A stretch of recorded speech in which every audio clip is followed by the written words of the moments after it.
Good morning दोस्तों, मैं Ravi Prakash education योद्धा यूट्यूब चैनल में आपका स्वागत करता हूं। देखिए, आज का हमारा चैप्टर है भारतीय मैदान। क्या चैप्टर है हमारा? भारतीय मैदान। ठीक है। अब देखिए, भारतीय मैदान में हम क्या पढ़ते हैं? भारतीय मैदान में हम मैदानी इलाका के बारे में पढ़ते हैं। अब आइए देखिए, मैदानी इलाका क्या है। देखिए, हमने कुछ नदियों का भी चर्चा। देखिए है क्या कि भारत, जो एक्चुअल भारत है, जो एक्चुअल भारत का हिस्सा है वो है ये जो हमारे देखा दक्षिणी भारत। ये है, हमने कल चर्चा किया था। ये जो दक्षिणी भारत है ना, यही हमारा एक्चुअल क्या है? भारत है। ये जो हम जितने भारत, और ये जो हमारा देखते हैं ये हिमालय, ये आपका उधर अंगारालैंड का पार्ट होता है। तो मेनली देखते हैं क्या, ये जो नदियां हैं, ये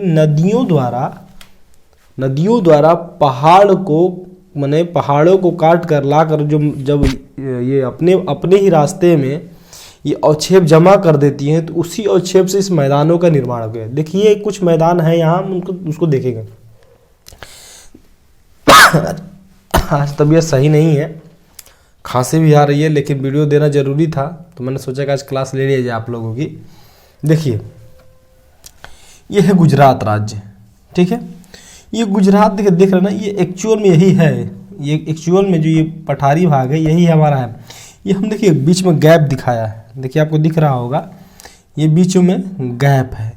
यह गैप मैदानी एरिया है। अब ये मैदानी एरिया का निर्माण कैसे होगा? इस मैदान का निर्माण जो दक्षिणी भारत की नदियां, इन दक्षिणी भारत की नदियों द्वारा काट कर लाए गए निक्षेप उनके द्वारा लाए गए हैं, उन निक्षेपों को अपने मार्ग में ही क्या कर दिए हैं? बिछा दिए हैं। और ये समुद्र क्या है? समुद्र को पीछे धकेल दिए हैं।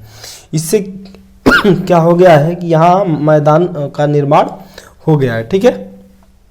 अब आइए, हम ये पश्चिमी, देखिए ये पश्चिमी घाट है और ये पूर्वी घाट है। तो हम यहाँ से पहले पश्चिमी तटीय सीमा की क्या है चर्चा करें। देखिए, ये गुजरात से लेकर कन्याकुमारी तक क्या है? एक गुजरात से कन्याकुमारी तक पश्चिमी घाट के सहारे ही, किसके सहारे? पश्चिमी घाट के सहारे ही ये हमारा पश्चिमी घाट का मैदान का निर्माण हुआ है। पहला पॉइंट। अब देखिए, इस पश्चिमी घाट के मैदान को हर स्टेट के बीच अलग अलग नामों से जाना जाता है। हम इसको संपूर्ण रूप से अध्ययन नहीं करते। इसको देखिए, जैसे ये है गुजरात, दिख रहा है ना? गुजरात से लेकर के गोवा तक, यहाँ गोवा है, इसको हम बोलते हैं कन्नड़ तट, कोंकण तट। क्या बोलते हैं? कोंकण तट। क्या बोलते हैं? कोंकण। कहाँ से? गुजरात से लेकर के गोवा तक के बीच का तट को क्या बोलते हैं?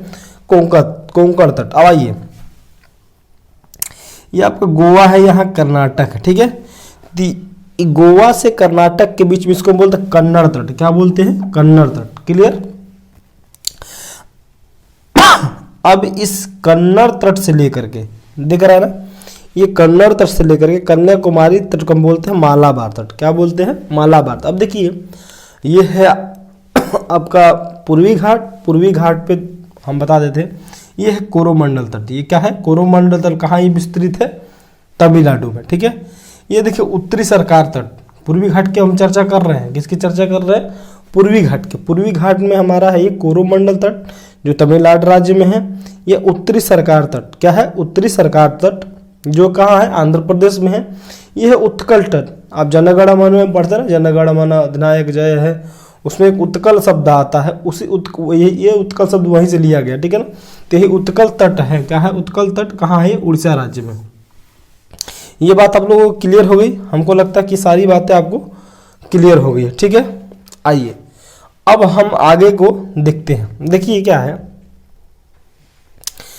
अब ये मालाबार तट, हमने सारी बातें चर्चा कर। देखिए, अब इन मालाबार तटों पे कुछ झीलों का निर्माण हुआ है। क्या है? झीलों का निर्माण हुआ है। और इन झीलों को ना अलग अलग राज्यों में अलग अलग नामों से बोलते हैं। जैसे देखिए, ये हमारा मालाबार तट है। क्या है ये जो मालाबार तट है ना, इस मालाबार तट में हम कई सारे झील, जैसे केरल है। क्या है? केरल में एक वेम्बनाड झील है। कौन सी झील है, नोट करिएगा अपने कॉपी में, कौन सी झील है, वेम्बनाड झील है, ठीक है। अब उसके बाद देखिए जैसे हम आगे चलते हैं तो फिर एक हम मिलती अष्टामुदी, क्या है यहाँ पे, अष्टामुदी झील है। कौन सी झील है, अष्टामुदी झील है। ये पॉइंट हो गया हमारा, कौन कौन सी, वेम्बनाड। और देखिए ये जो झीलें हैं वेम्बनाड और अष्टामुदी झीलें, इनको वहाँ के स्थानीय भाषा में लैगून झीलें कहा जाता है। लैगून या कयाल झीलें भी, मैंने लैगून झीलें कहा जाता है, कयाल झील भी बोला जाता है, ठीक है। पश्चिमी घाट की जो नदियां हैं ना, देखिए थोड़ा ध्यान रखिएगा, इनको हम क्या बोलते हैं, लैगून झील। अभी लैगून झील क्या होता है मैं चर्चा करूंगा ये, और इनको हम बोलते हैं कयाल झील, ठीक है। इसके बाद हम चर्चा करें। देखिए अब थोड़ा यहाँ से एक बात और देखिए, ये यहाँ से छोटी छोटी नदियाँ निकलती, क्या निकलती हैं, पश्चिमी घाट से बहुत छोटी छोटी नदियाँ निकलती हैं जो आकर के अरब सागर में अपना पानी गिराती हैं। ये जो नदियाँ होती हैं ये डेल्टा नाप बना करके एस्चुरी का निर्माण करती है। आइए हम समझते हैं डेल्टा क्या होता है, एस्चुरी क्या। देखिए जब कोई जैसे गंगा नदी है ये, तो ये आकर के ये पहाड़ों से लाए गए अवक्षेप, इसमें अवक्षेप आएंगे, जितने सारे अवक्षेप आए इन अवक्षेपों को अपने मार्ग में ही लेकर बिछा देती है। क्या बना देती है, लेकर एक त्रिभुजाकार आकृति बन जाती है। क्या बन जाती है, एक त्रिभुजाकार आकृति बन जाती है। आप मैथ में पढ़े होंगे ना, त्रिभुजाकार आकृति को डेल्टा बोलते हैं। ये वहीं से शब्द लिया गया है डेल्टा। तो ये मैक्सिमम जो हिमालय नदियां हैं और पश्चिमी घाट से निकल कर जो पूर्वी घाट में बहने वाली नदियां हैं, ये डेल्टा का निर्माण करती है। लेकिन जो पश्चिमी घाट की नदी, जो पश्चिमी घाट में गिरने वाली छोटी छोटी नदियां हैं, ये एस्चुरी का निर्माण करते हैं। एस्चुरी क्या, एस्चुरी यानी इसको हम बोलते हैं ज्वार नदमुख, हिंदी में क्या बोलते हैं, ज्वार नदमुख। यानी इन सेंस क्या है कि इन जो तीव्र ढाल वाली नदियां होती हैं, क्या होती है, जो तीव्र ढाल वाली नदियां होती हैं वही एस्चुरी का निर्माण। एस्चुरी से मतलब है कि इनके जो वेग होगा ना, वेग होगा बहुत तेज होगा। इसका कारण भी है कि देखिए इसकी दूरी बहुत कम होती है। ये जो देख रहे हैं ना पश्चिमी घाट से मैदानी इलाका पार करते हुए आखिरी अरब सागर में मिल जाते हैं, इसलिए भी इनके वेग ज़्यादा तेज होते हैं। ये पश्चिमी घाट खड़ी ढाल वाली घाट है और ये जैसे ही निकलती इनको अरब मन यहाँ पर सागर मिल जाता है, इसलिए एस्चुरी का भी निर्माण करते हैं। बात यहाँ क्लियर होगी। चलिए अब आइए देखिए, ये है यहाँ से हम दो, यहाँ हमने कल बताया था जैसे गोदावरी और कृष्णा, कौन सी नदी, दो नदियाँ निकलती हैं आंध्र प्रदेश, गोदावरी और कृष्णा नदियों, ठीक है। इन्हीं नदियों के बीच जो उत्तरी सरकार तट दिख रहे हैं, इन्हीं नदियों के बीच को हम क्या बोलते हैं, उत्तरी सरकार तट बोलते हैं, ठीक है। चलिए अब हमें पता था पूर्वी तटीय मैदान पे और पश्चिमी तटीय मैदान पे, देखिए हमने यहाँ क्या लिखा, चिल्का झील, क्या लिखा है, चिल्का झील। चिल्का झील हो गया, वेम्बनाड झील हो गया, अष्टामुदी झील हो गया। ये जो सारी झील देखिए, यहाँ पुलिकट होगा, यहाँ पे हमने आंध्र प्रदेश में पुलिकट झील है। ये सारी जो झीलें हैं ना किसकी हैं, लैगून झीलें हैं। कौन सी झील है, लैगून झीलें हैं। अब देखिए लैगून झीलें क्या होती हैं, हम आपको बता दें, यहीं पर हम समझा दें। देखिए लैगून झीलें क्या होती है कि हमें पता है कि जो हमारा पश्चिमी और पूर्वी कटा छट्टा है, देखिए थोड़ा सा आप यहाँ देखेंगे ना, ये खराब हो गया है। चलिए देखिए क्या है, लैगून झीलें ऐसी होती हैं। मान लीजिए जो कटा वाला भाग ऐसे होता है, तो जो समुद्र है ना, समुद्र, एक सेकंड थोड़ा सा और बना दे। चलिए ये हो गया। इस तरह जो कटा छटा भाग होता है, तो जो समुद्रों के द्वारा, किसके द्वारा, समुद्रों के द्वारा लाए गए निक्षेप, जैसे समुद्र पानी भरते रहते हैं, तो समुद्रों के द्वारा जो लाए गए निक्षेप होते हैं, धीरे धीरे इसके निक्षेपों के कारण ये रास्ता भरता जाता है। क्या होता जाता है, भरता जाता है। और भरकर जैसे ही भर जाता है वैसे यहाँ का एक झील का निर्माण हो जाता है। क्या है, आप जो चिल्का झील का उदाहरण देखते हैं, यहाँ वेम्बनाड, ये सारी झील लैगून झीलें हैं। इनका समुद्र के अवक्षेपों के ढकने के कारण ही इनका क्या हुआ है, निर्माण हुआ है, ठीक है। आइए ये बात समझ में आ गई, ठीक है। अब आइए 2-4 मिनट और हमने पूरा ये बता, देखिए यहाँ से हम 2-3 नदियों के बारे में आपको चर्चा कर। देखिए ये है सिंधु नदी, कौन सी नदी है, सिंधु नदी है। ये है आपका सांगपो बोलते हैं, सांगपो बोलते हैं इसको, यानी यही आपको ब्रह्मपुत्र नदी है, यहाँ पे इसको तिब्बत में सांगपो बोलते हैं। ये है राकस ताल, ये राकस, देखिए ये जो सांगपो नदी है ये मानसरोवर ग्लेशियर से निकलती है, जो सिंधु नदी चेमा इंगडुम ग्लेशियर से निकलती है। जो ये सतलज है, क्या है, सतलज है, सतलज जो नदी है ये आपके राकसताल ग्लेशियर से निकलती है। ठीक है, तो अभी हम नदियां नहीं पढ़ा रहे हैं, अगला चैप्टर हमारा भारत की नदियां ही होंगी, तो हम उनमें इनकी चर्चा करेंगे। फिगर में आ गया था तो बता दिए। देखिए अब देखिए हमने एक यहाँ दूसरा फिगर बनाया है, क्या बनाया है, इसको हम इरेज कर दे। तबीयत बहुत ख़राब है, हर बात पे खांसी आ रही है। आप लोग और 2 मिनट इंतज़ार कर ले, हमारा भी पढ़ाने की बहुत इच्छा है नहीं, लेकिन हमने सोचा कि आप लोगों को भाई क्लास मिस ना हो, डेली का डेली क्लास चलता रहे। अब देखिए भाई कुल मिलाकर के आप लोगों के लिए मैं इतना थोड़ा स्ट्रगल कर रहा हूँ, आप लोग भी थोड़ा मेरे लिए हेल्प करिए, मेरे वीडियो को शेयर करिए, सब्सक्राइब करिए, लाइक करिए और लोगों से करवाइए भी, ताकि हमें मोटिवेशन मिले, तो हम भी और अच्छा काम करें। बीमार होने के बाद भी हम आप लोगों के लिए वीडियो बनाएं। देखिए हम यहाँ पर कुछ फिगर बनाए हैं, आप इसको देख रहे होंगे, ठीक है। तो अब जो ये फिगर है, इसको फिगर देखिए, हम यहाँ आपको समझाएंगे भाबर प्रदेश। क्या समझाएंगे, आप देखिए यहाँ क्या है, भाबर प्रदेश है, ठीक है। और यहाँ आपको तराई क्षेत्र दिख रहा है और खादर बांगर। हम देखें भाबर प्रदेश क्या होता है। देखिए ये हमने फिगर बनाया, ये है हिमालय है, हिमालय से निकलने वाली जितनी नदियां हैं, क्या है, हिमालय से निकलने वाली नदियां अपने साथ पानी लाती हैं। क्या लाती हैं, पानी लाती हैं।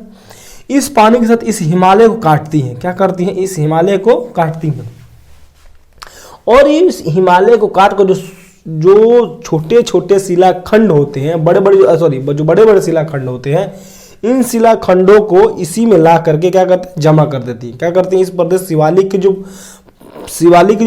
पदीय क्षेत्र होता है, पदीय जो नीचे का क्षेत्र होता है, उसी क्षेत्र में ला कर क्या कर देती है, जमा कर देती है। जमा करने के कारण यहाँ बड़े बड़े शिलाखंड आ जाते हैं। इससे जो नदियां, इसी से भाबर क्षेत्र का निर्माण होता है। भाबर क्षेत्र की विशेषता क्या है, ये जो नदी बहकर आ गई इसी भाबर क्षेत्र में विलुप्त हो जाती है। क्या होती है, यहाँ आकर नदी अब इन शिलाखंडों के अंदर से ये प्रवाहित होने लगती है, इसलिए इस क्षेत्र में आपको नदी दिखाई नहीं देती है। जहां नहीं इसी को हम बोलते हैं भाबर प्रदेश। क्या बोलते हैं, भाबर प्रदेश, ठीक है, क्लियर। अब आइए इसके आगे हम देखते हैं ये वाला चीज, इसको बोलते हैं हम तराई क्षेत्र। तराई, अब तराई क्षेत्र में क्या होता है बाबू, देखिए अब जो छोटे छोटे महीन जो कण होते हैं, जो महीन कण होते हैं, ये महीन कण इन पत्थरों से भी कटकर चले आकर बिछ जाते हैं। इसमें क्या होता है, ये इसके बिछने के कारण से यहाँ दलदली क्षेत्र का निर्माण होता है। कौन सा क्षेत्र का निर्माण होता है, दलदली क्षेत्र का यहाँ पे निर्माण होता है, ठीक है।